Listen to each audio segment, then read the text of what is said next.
Welcome dear rockets, कैसे हैं आप सभी। तो आज हम लेकर आए हैं 2024 में रिलीज हुई एक तेलुगु मूवी जिसका नाम है संदेहम। मूवी की हीरोइन और हीरो शादी के बाद एक अपार्टमेंट में रहने जाते हैं, पर वहाँ हीरोइन का दोस्तों एक्स बॉयफ्रेंड भी रह रहा है। हीरोइन और उसका एक्स एक दूसरे से बहुत ही अच्छे से बातें करते हैं और अक्सर इनका मिलना जुलना भी होता है। ये देखकर हीरो को शक होने लगता है, लेकिन हीरोइन कहती है वो बस मेरा फ्रेंड है। लेकिन हीरो को उस पर विश्वास नहीं होता। ये शक इन दोनों की रिलेशनशिप को किस तरह मोड़ मरोड़ कर रखता है और आखिर में किन ट्विस्ट से गुजरती है ये मूवी, एंड में बड़ा खतरनाक होता है दोस्तों कुछ, यही हम इसमें देखेंगे। लेकिन इसे कोई मामूली मूवी मत समझिएगा, क्योंकि इसमें ऐसे ऐसे ट्विस्ट्स हैं जो आप गेस भी नहीं कर पाएंगे। हमें उम्मीद है कि वीडियो आपको जरूर अच्छा लगेगा। चलिए शुरू करते हैं। मूवी की शुरुआत में एक बड़े अपार्टमेंट के बाहर पुलिस की गाड़ी आकर रुकती है। उसमें से निकलती है एक पुलिस ऑफिसर जो कि सिक्योरिटी से पूछती है कि श्रुति का घर कहाँ पर है। श्रुति दोस्तों अपनी कहानी की हीरोइन है। श्रुति का फ्लैट जानकर वो उसे अरेस्ट करके लेकर जाती है और कहती है कि मुझे पूरा सच चाहिए जो भी हुआ है। श्रुति पूछती है कि आप किस बारे में पूछ रही हैं, मुझे नहीं पता।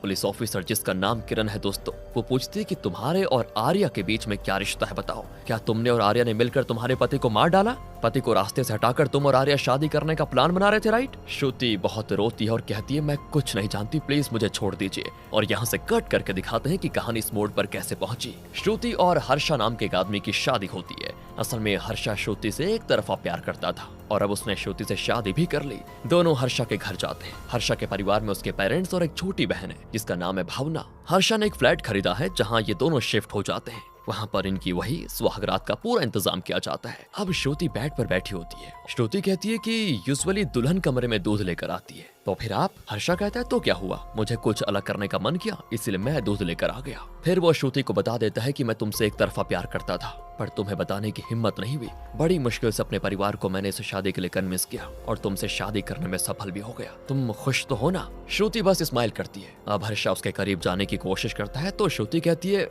मुझे थोड़ा वक्त चाहिए। हर्षा फिर कहता है कि तुम इस शादी से खुश तो हो ना? वो कहती है कि दरअसल ये नई जगह है और मुझे बड़ा अजीब लग रहा है, इसलिए मुझे यहाँ पर एडजस्ट करने में थोड़े दिन लगेंगे। आते ही सुहागरात मनाना मुझे बड़ा अनकंफर्टेबल लग रहा है। हर्षा कहते तो ठीक है, कोई टेंशन नहीं, जब तुम्हें मेरी और इस घर की आदत पड़ जाएगी तब कर लेंगे सुहागरात। लेकिन दोस्तों श्रुति के चेहरे का एक्सप्रेशन देखकर साफ पता चलता है कि वो किसी और से प्यार करती थी और अब तक शायद वो उस रिलेशनशिप को भुला नहीं पाई है, इसीलिए उसे इस नए रिश्ते को एक्सेप्ट करने में दिक्कत हो रही है और वो वक्त मांग रही है। कोई बात नहीं, देखते हैं आगे। अगली सुबह हर्षा श्रुति के लिए बेड पर कॉफी लेकर आता है और फिर दोनों बालकनी में बैठकर बातें करने लगते हैं। तभी श्रुति के मोबाइल पर आर्या नाम के किसी आदमी का मैसेज आता है। इस बात को वैसे हर्षा भी देख लेता है। फिर वो श्रुति से कहता है कि मैं तुम्हें समझना चाहता हूँ, प्लीज तुम्हारे साथ वक्त बिताना चाहता हूँ, लेकिन तुम मेरे साथ जब तक कंफर्टेबल नहीं हो जाती तब तक मैं तुम्हें परेशान नहीं करना चाहता। तो मैं ऑफिस जा रहा हूँ, जल्दी से नाश्ता कर लेना। ये कहकर हर्षा ऑफिस के लिए निकल जाता है। ऑफिस जाकर वो सूर्या नाम के एक डॉक्टर को कॉल करता है जो कि हर्षा का बेस्ट फ्रेंड भी है। वो सूर्या को बता देता है कि श्रुति उसके साथ क्लोज नहीं हो रही है और लगता है उसका एक बॉयफ्रेंड भी था जिसका नाम है आर्या। तो सूर्या कहता है कि देखो यार, हर किसी का कोई ना कोई पास्ट होता है जिसे वो पीछे छोड़ने की कोशिश करते रहते हैं। आर्या शायद उसका पास्ट था, लेकिन तुम उसके प्रेजेंट हो, इसलिए खामखा उस पर शक करना बंद करो और प्रेजेंट में खुश रहने की कोशिश करो। इस तरह बेकार में दिमाग पर जोर डालोगे तो तुम्हारा ही नुकसान होगा, तुम्हारी मेंटल हेल्थ खराब हो जाएगी। ये कहकर सूर्या कॉल काट देता है। लेकिन दोस्तों हर्षा किसी भी बात को कैजुअली लेने वाला इंसान नहीं है। श्रुति के पास में कोई बॉयफ्रेंड भी था, वो इस बात को एक्सेप्ट नहीं कर पाता। फिर भी वो श्रुति के साथ खुश रहने की पूरी कोशिश करता है। अगले दिन वो 2 गोल्ड फिश खरीद कर लाता है और श्रुति से कहता है एक फिश तुम और दूसरा मैं। श्रुति बहुत खुश होती है। उसे इम्प्रेस करने के लिए वो उसके लिए कीमती अंगूठी लेकर आता है। धीरे धीरे दोनों एक साथ खुश रहने लग जाते हैं और तब शुरू होता है कोविड पेंडेमिक। उसी के बारे में टीवी पर न्यूज चल रही होती है। श्रुति की माँ कॉल करके कहती है कि बेटा तुम दोनों अपना ख्याल रखना, सुना है कोई वायरस फैल रहा है। श्रुति भी कहती है ठीक है माँ, आप डरो मत, फिलहाल यहाँ उतनी सीरियस सिचुएशन नहीं बनी है और मुझे नहीं लगता कि यहाँ लॉकडाउन लगेगा। इसके तुरंत बाद ही हर्षा की माँ कॉल करके कहती है कि बेटा सुना है लॉकडाउन लगने वाला है, तो तुम दोनों यहाँ हमारे पास क्यों नहीं आ जाते? लेकिन हर्षा भी कहता है कि माँ हम दोनों यही मैनेज कर लेंगे, आप अपना ख्याल रखेगा प्लीज। इस तरह ये दोनों लॉकडाउन में दोस्तों यही रहने का फैसला करते हैं। फिर कुछ चीजें खरीद कर लाने के लिए दोनों पास के सुपरमार्केट जाते हैं। वहाँ एक आदमी को देखकर श्रुति चौंक जाती है। वो श्रुति के पास आकर कहता है कि कैसी हो श्रुति, अपने हस्बैंड को मेरा परिचय नहीं दोगी क्या? तो श्रुति हर्षा से कहती है ये मेरा कॉलेज फ्रेंड है। सिर्फ फ्रेंड मतलब क्या है, अरे बॉयफ्रेंड कहो ना, और ये भी बता दो कि मेरा नाम आर्या है। इस तरह दोस्तों आर्या खुद ही अपना इंट्रो देने लग जाता है। हर्षा को बड़ा गुस्सा आता है, लेकिन आर्या अपनी बक बक बंदी नहीं करता और कहता है कि तुम्हारा पति इतने बड़े शहर में कहीं भी घर खरीद सकता था, लेकिन उसने यहीं पर क्यों खरीदा? क्योंकि यही किस्मत में लिखा था, मैं भी तुम्हारे अपार्टमेंट में रहता हूँ। बड़ा कोइंसिडेंस यार। ये कहकर वो शॉपिंग के अंत तक दोस्तों इन्हीं के साथ चिपका रहता है। बताओ, शॉपिंग के बाद वो इनके साथ इनके घर तक आ जाता है। हर्षा को तो उससे बड़ी चिढ़ होती है कि ये पीछे क्यों पड़ गया, लेकिन श्रुति एकदम चुप रहती है। घर देखकर वो हर्षा से कहता है कि घर तो बड़ा अच्छा सजा के रखा हुआ आपने। फिर वो हर्षा को श्रुति की पसंद नापसंद के बारे में सब बताने लग जाता है। उसकी बातें सुनकर हर्षा के कान पक जाते हैं। इतने में आर्या उस गोल्ड फिश वाले बॉल को देखकर कहता है कि बड़े प्यारे फिश है, मेरे पास भी 2 फिश थे, पर उनमें से एक मर गया, जो जिंदा है वो बेचारा अकेला पड़ गया। तुम कहो तो मैं उसे लाकर इस बॉल में छोड़ दूं क्या? तीनों फिश मिलकर यहाँ पर मजे से खेलेंगे। फिर वो बालकनी में जाता है और कहता है कि वाह, तुम्हारी बालकनी तो एकदम मेरी बालकनी के सामने है, बड़ा मजा आएगा अब। इस तरह वो अकेला ही बोले जाता है दोस्तों। फिर हर्षा से कहता है कि श्रुति के बारे में मैं एक सीक्रेट बताना चाहता हूँ। पता है, कॉलेज के दिनों में उसने एक बार बियर पिया था। और इस तरह काफी सारी बकबक करने के बाद आर्या चला जाता है। अब दोस्तों हर्षा श्रुति के पास आकर उस पर बरस पड़ता है कि वो तुम्हारे बारे में इतना सब कुछ कैसे जानता है? अगर वो तुम्हारे इतने ही क्लोज था तो तुमने इस शादी से इनकार क्यों नहीं किया? तुम्हें मेरी जरूरत ही क्या थी बताओ? इस तरह श्रुति पर बिगड़कर हर्षा चला जाता है। यहाँ आर्या तो अपने फ्लैट में श्रुति की फोटो से कहता है कि देखो श्रुति, वो आदमी तुम्हारे लायक ही नहीं है मेरी जान, तुम्हारे लिए तो सिर्फ और सिर्फ मैं ही ठीक रहूंगा। अगले दिन श्रुति बालकनी में जाती है तो पता चलता है कि आर्या ने उसकी और श्रुति के फ्लैट की बालकनी को एक रस्सी से कनेक्ट किया हुआ है। तो एक बास्केट में वो श्रुति का फेवरेट जूस रखकर उसकी ओर भेजता है। श्रुति भी उसको लेने की कोशिश करती है। बताओ, इसी बीच हर्षा सुपरमार्केट से श्रुति के लिए वही जूस खरीद कर ला रहा होता है और दोस्तों तब वो ऊपर हो रहे इस तमाशे को देख लेता है। सोचे उसे कितना गुस्सा आया होगा, क्योंकि श्रुति आर्या को ना नहीं कह रही थी, जबकि उसको ना कहना चाहिए था, बल्कि वो जूस लेने की कोशिश कर रही थी। बेचारा हर्षा उदास होकर वहीं पर बैठ जाता है और सूर्या को कॉल करके अपनी दुविधा के बारे में बताता है। लेकिन सूर्या उल्टा हर्षा को एडवाइस देता है कि यार उन दोनों के बीच सिर्फ दोस्ती है, तुम उसे गलत नजरे से मत देखो। तुम उसे गलत नजरे से देखोगे तो तुम्हें उनका रिश्ता ही गलत लगेगा। तुम ठंडे दिमाग से सोचो, तभी तुम चैन से जी पाओगे। हर्षा भी थोड़ा शांत हो जाता है कि चलो देख लेते हैं एक बार। अब एक दिन की बात है, हर्षा और श्रुति टीवी न्यूज देख रहे होते हैं। उसमें कत्ल के केस की डिस्कशन चल रही होती है, जिसमें एक औरत ने अपने बॉयफ्रेंड के साथ मिलकर अपने पति का कत्ल कर दिया है। श्रुति तो सीधे चैनल को चेंज करने वाली होती है, लेकिन हर्षा उसे रोकते हुए कहता है कि मुझे ये न्यूज देखनी है, काफी इंटरेस्टिंग केस लगता है। अब पूरा न्यूज देखने के बाद वो पहेलियां बुझाने लगता है, जैसे कि श्रुति और आर्या मिलकर उसे मार डालेंगे। श्रुति तो गुस्सा होकर कहती है कि अरे कैसी बातें कर रहे हो, ये सच है कि कॉलेज डेज में हम दोनों एक दूसरे से प्यार करते थे, लेकिन हमारा ब्रेकअप हो गया था। उसके बाद मैंने उसको उस नजरिए से देखा ही नहीं। देखो, मैंने अपनी मर्जी से तुमसे शादी की है और तुमसे प्यार करती हूँ मैं। मुझ पर ये शक करना बंद कर दो प्लीज, तभी हम दोनों चैन से रह पाएंगे। हर्षा कहता है अच्छा तो ठीक है। उस रात हर्षा और श्रुति सो रहे होते हैं कि अचानक कोई ऊंची आवाज में गाने लगता है। असल में दोस्तों सामने वाली बालकनी से आर्या गा रहा था, और वो भी लव सॉन्ग्स। हर्षा कहता है देखा तुमने, वो तुम्हारे लिए गाना गा रहा है। श्रुति कहती है देखो मुझे गुस्सा मत दिलाओ, उस गधे के बारे में बात भी मत करो, चुपचाप सो जाओ। लेकिन दोस्तों हर्षा को नींद आए तब ना।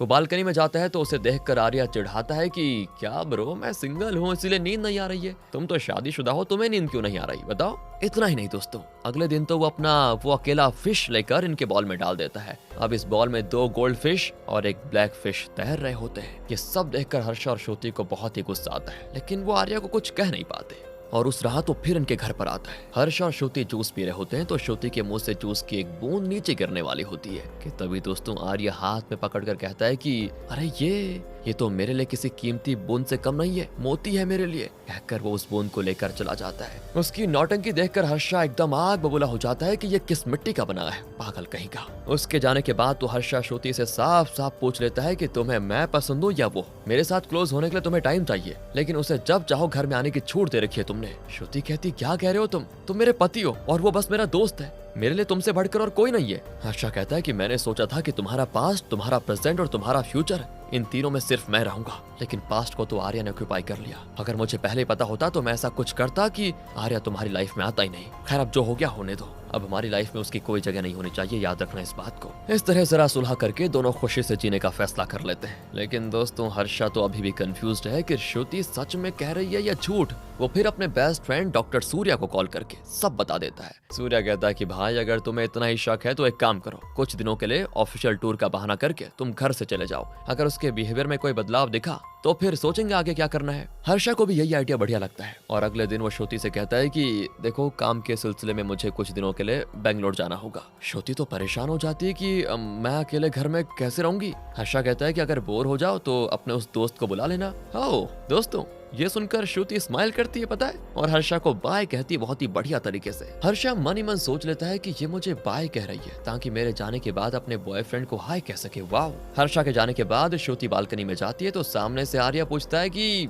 अपना ब्रो कहाँ है, मतलब तुम्हारा पति कहाँ है। श्रुति कहती है वो किसी काम से बेंगलोर गए हुए हैं। और दोस्तों इस पर आर्या का चेहरा देखिए कितना खिल जाता है। वो कहता है कि फिलहाल तो तुम भी सिंगल और मैं भी सिंगल, चलो पार्टी करते हैं। ये देखिए, ये कहने के बाद वो श्रुति के घर पर आ जाता है। हालांकि श्रुति ने यहाँ पर मना किया था, पर वो कहता है कि शायद मेरी किस्मत खराब थी जो तुम मुझे नहीं मिली। तब श्रुति कहती है कि बीती बातों से अब क्या फायदा। और दोस्तों आर्या सुनने वाला नहीं था, वो डांस करने लगता है और श्रुति को भी अपने साथ डांस करने पे मजबूर करता है। श्रुति अपना हाथ छुड़ाकर कहती है कि तुम्हारा इरादा कभी पूरा नहीं करूंगी मैं। कॉलेज की बात और थी, तब हम दोनों उतने मैच्योर नहीं थे और ना ही एक दूसरे को ठीक से समझते थे। अब उन सारी बातों को भूलकर हम दोनों को मूव ऑन कर लेना चाहिए, समझे। फिलहाल मेरी लाइफ में मेरे पति के अलावा किसी और के लिए कोई जगह नहीं है, इसलिए प्लीज यहाँ से चले जाओ और मुझे परेशान मत करो। हाँ, अगर तुम सिर्फ और सिर्फ मेरे दोस्त बनकर रहना चाहते हो तो कोई दिक्कत नहीं है, वरना नहीं तो निकल जाओ यहाँ से। आर्या कहता है अरे ठीक है, दोस्ती के नाते ट्रूथ और डेयर ही खेल लेते हैं। ये कहकर वो बोतल को रोटेट करता है जो कि श्रुति की ओर पॉइंट करता है। पूछता है कि बताओ ट्रूथ और डेयर। श्रुति कहती है ट्रूथ। तो इस पर आर्या पूछता है कि तुम मुझे ज्यादा पसंद करती हो या फिर अपने पति को। लेकिन दोस्तों श्रुति चिढ़कर कहती है कि नहीं, मुझे नहीं खेलना ये बेहुदा गेम। लेकिन आर्या उसको छोड़ता नहीं और पूछता है कि बस एक सवाल का जवाब दे दो, इसके बाद मैं तुम्हें कभी तंग नहीं करूंगा। और देखिए श्रुति क्या कहती है इस पर कि लाइफ में पहला प्यार कभी भुलाया नहीं जा सकता। उस हिसाब से मुझे तुम पसंद हो, लेकिन अब शादी के बाद मुझे सिर्फ और सिर्फ हर्षा पसंद है और वही मेरे लिए सब कुछ है। आर्या वहां से चला जाता है ये सुनने के बाद। श्रुति को अब हर्षा की याद आने लगती है और तुरंत हर्षा को कॉल करके वो कहती है देखो मैं बहुत ही अकेली फील कर रही हूँ, तुम कब आओगे। हर्षा बहुत खुश होता है कि श्रुति उसे कॉल कर रही है। वो कहता है कि 2 मिनट के लिए अपना फेवरेट गाना सुनो, तुम्हारा सारा अकेलापन दूर हो जाएगा। श्रुति भी वैसा ही करती है, लेकिन दोस्तों कुछ ही देर में उसको एक गुलदस्ता डिलीवर किया जाता है। असल में हर्षा ने श्रुति को सरप्राइज करने के लिए गुलदस्ता ऑर्डर किया था। उसके बाद वो ढेरों गिफ्ट्स भी ऑर्डर करता है और इस तरह के सरप्राइजेस से क्या होता है, श्रुति बड़ी खुश होती है। कुछ ही दिनों में हर्षा घर वापस आने का फैसला करता है और तभी कोविड हर तरफ फैल रहा था। ऐसे में कॉलिंग बेल बजती है। श्रुति दरवाजा खोलती है तो हर्षा को लगता है कि फोन पर वो जिस तरह से बात कर रही थी उसके हिसाब से तो वो हर्षा को गले लगा लेगी, लेकिन हर्षा को देखकर वो कहती है कि तुम फ्रेश होकर आ जाओ पहले। और ये सुनने के डायरेक्ट हर्षा का चेहरा उतर जाता है तो वो फ्रेश होकर कुछ वीडियो फुटेजेस देखने लगता है। असल में दोस्तों हर्षा ने जाने से पहले हॉल में एक हिडन कैमरा फिक्स किया हुआ था। उन वीडियोस को देखकर और उसमें श्रुति की बातें सुनकर हर्षा को यकीन हो जाता है कि श्रुति उसे चीट नहीं कर रही। फिर भी उसे इस बात का गुस्सा है कि श्रुति का प्रेजेंट और फ्यूचर तो वो खुद है, लेकिन श्रुति के पास्ट में अभी भी वो आर्या है और ये बात उसे खाई जाती है। लेकिन तब उसे बहुत ज्यादा खांसी आती है, लगता है बुखार आ गया। मतलब दोस्तों उसे कोविड के सिम्टम्स होते हैं। वो सूर्या को कॉल करता है तो वो कहता है कि भाई 14 दिनों के लिए घर में क्वारंटीन रहो और एक और बात, श्रुति के साथ कांटेक्ट मत करना कुछ भी। तो हर्षा भी खुद को एक कमरे में बंद कर लेता है। उसकी जरूरत की चीजें श्रुति उसको ला कर देती है। कुछ दिन तो बीत जाते हैं लेकिन हर्षा की खांसी में कोई कमी नहीं होती और लगता है उसकी तबीयत बहुत खराब है। श्रुति इस बारे में अपने और हर्षा के परिवार को बता देती है, लेकिन लॉकडाउन की वजह से कोई यहाँ पर नहीं आ सकता। तो श्रुति बेबस होकर डॉक्टर सूर्या को कॉल करके बताती है। तो वो कहता है ठीक है, मैं अपने आदमियों को भिजवा कर चेक करवाता हूँ। कुछ ही देर में 2 लोग आकर हर्षा का टेस्ट लेते हैं और बताते हैं कि हर्षा कोविड पॉजिटिव हो चुका है। उसे तुरंत हॉस्पिटल ले जाया जाता है। हालात तो ऐसे थे कि श्रुति भी उससे मिल नहीं सकती थी।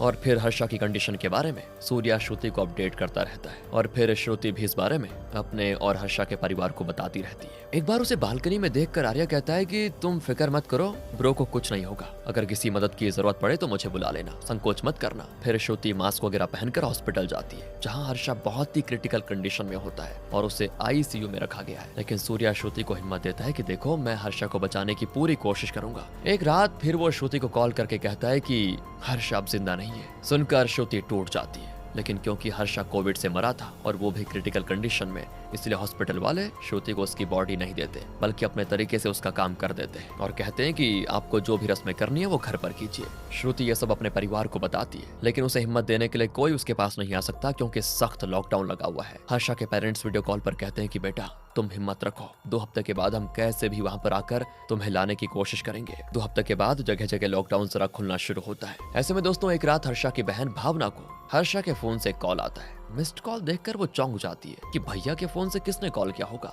वो तुरंत उसे कॉल करती है लेकिन कोई कॉल नहीं उठाता। फिर वो श्रुति को कॉल करके पूछती है तो श्रुति कहती है कि हर्षा की मौत के बाद उसका फोन और बाकी चीजें हॉस्पिटल वालों के पास थी। अब तक तो मुझे हर्षा का मोबाइल भी नहीं दिया गया है। तो भावना हॉस्पिटल को कॉल करके पूछती है कि 2 हफ्ते पहले हॉस्पिटल में कोविड से मरे मेरे भाई की मृत्यु हो गई थी और आप लोगों ने अभी तक उनका मोबाइल हमारे हवाले क्यों नहीं किया। वो हर्षा की डिटेल्स मांगती है और दोस्तों यहाँ पर अपने रिकॉर्ड्स चेक करके एक दमदार ट्विस्ट रिवील करते हैं। वो कहते हैं हॉस्पिटल वाले कि इस नाम का कोई पेशेंट यहाँ पर एडमिट ही नहीं हुआ था और ना ही इस तरह का कोई पेशेंट यहाँ पर मरा था। वाह क्या ट्विस्ट है। ये सुनकर भावना का हो जाता है बुरा हाल, क्योंकि किसी ने भी हर्षा को नहीं देखा था, ना हर्षा के पेरेंट्स ने ना भावना ने। हर्षा को कोविड हुआ और उसे हॉस्पिटल में एडमिट किया गया और आईसीयू में हर्षा की मौत हो गई। हॉस्पिटल वालों ने उसकी बॉडी को क्रीमेट भी कर दिया, लेकिन ये सारी डिटेल्स उन्हें सिर्फ श्रुति के जरिए पता चली थी, जबकि हॉस्पिटल में इसका कोई रिकॉर्ड नहीं है। अब भावना को दोस्तों श्रुति पर शक होता है। अपना शक दूर करने के लिए वो अपनी तरफ से जांच करने लगती है। फिर वो अपने बॉयफ्रेंड को कॉल करती है जो कि एक हैकर है। भावना कहती है कि देखो यार,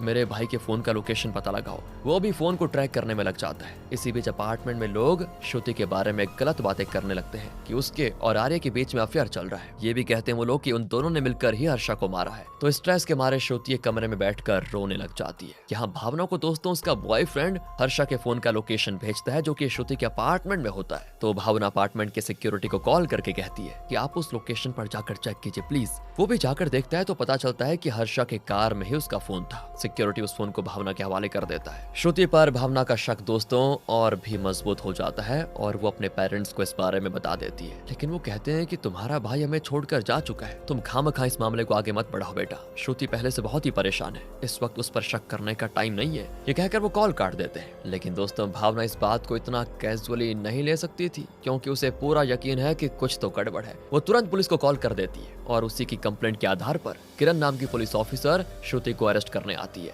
यही सीन मूवी की शुरुआत में दिखाया गया था। लेकिन किरण के हर सवाल का श्रुति एक ही जवाब देती है कि मैं कुछ नहीं जानती। असल में अपार्टमेंट के लोगों ने श्रुति को इतने ताने मारे, उसके और आर्य के बारे में गलत अफवाहें फैलाई थी और इन सब से श्रुति गहरे तनाव में थी। वो कुछ भी बताने के हालात में नहीं होती और रो पड़ती है। अब किरण पूछती है कि क्या तुम्हारे और हर्षा के बीच कोई प्रॉब्लम्स थी। श्रुति कहती नहीं, हम दोनों बड़े खुश थे। अच्छा, तुम दोनों खुश थे तो तुम दोनों के बीच इंटीमेसी क्यों नहीं हुई। श्रुति कहती कि फिजिकली हम क्लोज थे, लेकिन इमोशनल इंटीमेट होने के लिए मुझे थोड़ा वक्त चाहिए था। अच्छा, तो फिजिकली अपने पति के साथ इंटीमेट हुई और इमोशनली उस आर्य के साथ। अब समझ में आया मुझे कि तुमने और तुम्हारे बॉयफ्रेंड आर्य ने मिलकर बढ़िया प्लान बनाया और कोविड का बहाना करके हर्षा को मार डाला, राइट। श्रुति कहती है ऐसा कुछ नहीं हुआ था। हर्षा को जब कोविड पॉजिटिव आया था तो मैं खुद उन्हें हॉस्पिटल में एडमिट करवाई थी। अगर ये बात है तो उस हॉस्पिटल का प्रोसीजर वगैरह किसने हैंडल किया था ये बताओ। श्रुति बताती है कि हर्षा के एक क्लोज फ्रेंड डॉक्टर हैं जिनका नाम है सूर्या, उन्होंने ही हर्षा को उस हॉस्पिटल में एडमिट करवाया था। इस पर किरण पूछती है कि सूर्या हर्षा का क्लोज फ्रेंड था या फिर तुम्हारा।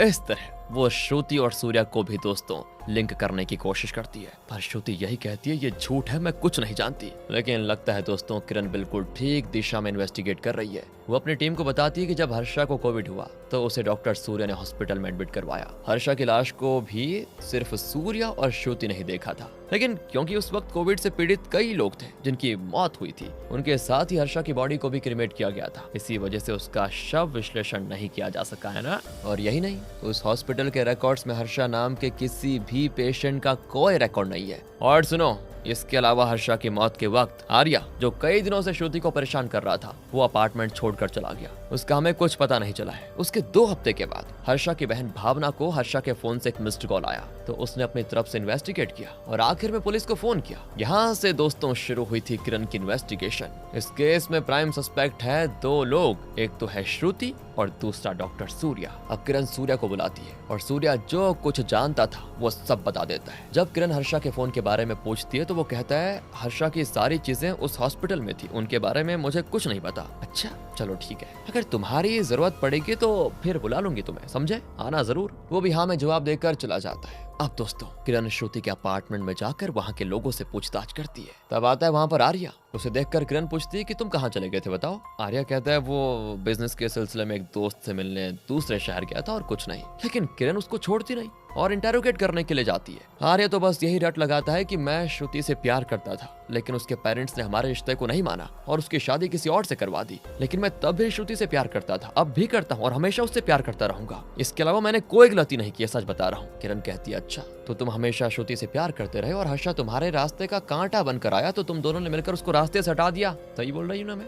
आर्या कहते हैं देखिए मैंने किसी का कत्ल नहीं किया है। किरण पूछती है अगर तुम्हारे मन में चोर नहीं था तो तुमने श्रुति के फ्लैट के एकदम ऑपोजिट वाला फ्लैट ही क्यों लिया बताओ? इस पर आर्या का कोई जवाब नहीं होता। किरण कहते नहीं, तुम ऐसे मुंह नहीं खोलोगे, तुम्हें 3rd डिग्री ट्रीटमेंट देना पड़ेगा, तभी तुम्हारी जबान खुलेगी। फिलहाल तो तुम जा सकते हो, लेकिन बहुत ही जल्द तुम्हें वापस आना पड़ेगा, याद रखना इस बात का। ये वार्निंग देकर वो आर्या को छोड़ देती है। अब इस उलझे हुए केस में दोस्तों किरण को अचानक से एक बात स्ट्राइक करती है और वो श्रुति से पूछती है कि रुको, डॉक्टर सूर्य ने तुम्हें बताया कि हर्षा मर चुका है। जब तुम हॉस्पिटल गई थी तो क्या तुमने अपनी आंखों से हर्षा की बॉडी को देखा था या फिर नहीं? श्रुति कहती है कि हर्षा को पूरी तरह से पैक करके रखा गया था, यानी किसी तरह के बॉडी बैग में रखा गया था, मैं उसे ठीक से देख नहीं पाई थी। अब किरण सूर्या को पकड़कर गन पॉइंट पर इंटेरोगेट करती है कि तुम जरूर कोई बड़ी बात छुपा रहे हो सूर्या, चुपचाप सच बता दो वरना बहुत बुरा होगा। तब सूर्या गिड़गिड़ाकर कहता है कि प्लीज ऐसा मत कीजिए, मैं सच बता देता हूँ, हर्षा मरा नहीं जिंदा है। और दोस्तों किरण के साथ साथ हमें भी लगता है शॉक, क्योंकि ये कोई नया ही ट्विस्ट आ गया है मूवी में।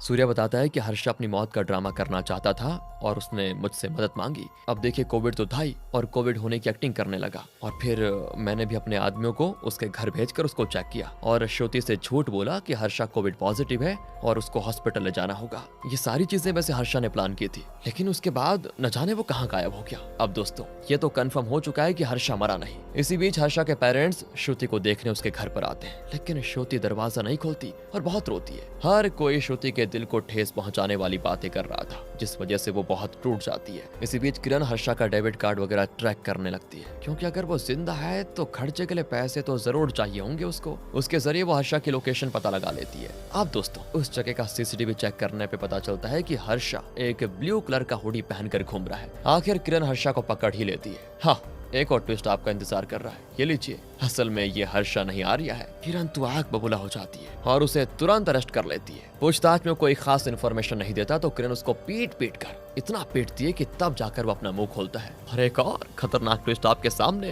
वो कहता है कि मैं आर्या नहीं बल्कि हर्षा हूँ, यानी श्रुति का पति। किरण पूछती है श्रुति का पति होकर तुमने न सिर्फ श्रुति को बल्कि मीडिया वालों को, पुलिस को, इन सबको धोखा दिया, और ये सब करने की ऐसी क्या जरूरत पड़ गई तुमको? तब हर्षा बताता है कि श्रुति कॉलेज में आर्या से प्यार करती थी, लेकिन उनके पेरेंट्स नहीं माने तो दोनों ने ब्रेकअप कर लिया। इसी टाइम पे मैं श्रुति से एक तरफा प्यार करने लग गया और आखिर में मैंने उससे शादी भी कर ली। मेरा मानना था कि श्रुति की लाइफ में, उसके पास्ट में, उसके प्रेजेंट में, उसके फ्यूचर में मेरे अलावा कोई और होना ही नहीं चाहिए, लेकिन नहीं, उसके पास्ट की यादें उस आर्या से जुड़ी हुई थी जो मैं बिल्कुल नहीं चाहता था। ये बात मैं कैसे भी एक्सेप्ट नहीं कर सकता था, इसलिए मैंने आर्या बनने का फैसला किया, यानी मैंने आर्या का रूप, उसका रंग, सब कुछ वैसा ढाल लिया जैसा वो था। मुझे लगा कि इससे श्रुति मेरी और क्लोज आ जाएगी। इसी मकसद से मैंने अपने चेहरे की सर्जरी तक करवा ली थी।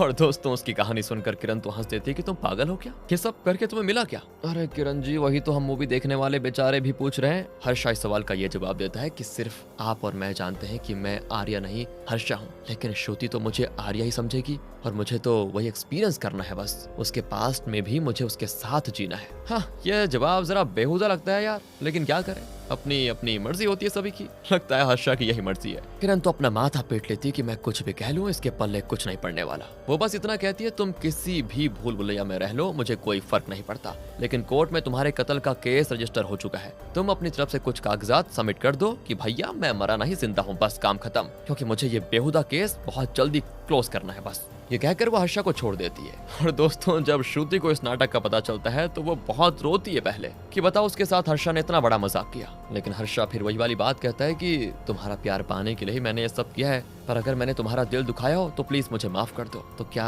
हम फिर से एक नई शुरुआत कर सकते हैं? वैसे श्रुति भी हाँ कर देती है और श्रुति ने हर्षा से शुरुआत में जो वक्त मांगा था वो शायद उसको मिल चुका है। और दोस्तों अब वो इमोशनली भी हर्षा को एक्सेप्ट कर लेती है और दोनों इंटीमेट होते हैं। फिर हर्षा ने जो किया था वो बात इंटरनेट पर वायरल होने लगती है और हर्ष और श्रुति मीडिया के चहेते कपल बन जाते हैं। बताओ, कुछ ही महीनों में श्रुति प्रेग्नेंट भी हो जाती है। लेकिन अब आप पूछेंगे वो आर्या कहाँ चले गया? फिलहाल तो दोस्तों उसका कुछ पता नहीं चला, लेकिन जल्द ही वो लौटेगा, ये बताकर इस मूवी का होता है दी एंड। आर्या के आने से दोस्तों इस कहानी में क्या होगा ये शायद हमें संदेहम 2 में दिखाया जाएगा। वाल अगर आपको वीडियो अच्छी लगी हो, मजा आया हो तो लाइक करें, चैनल को सब्सक्राइब और ध्यान रखेगा अपना, क्योंकि बहुत जरूरी है। Thanks for watching.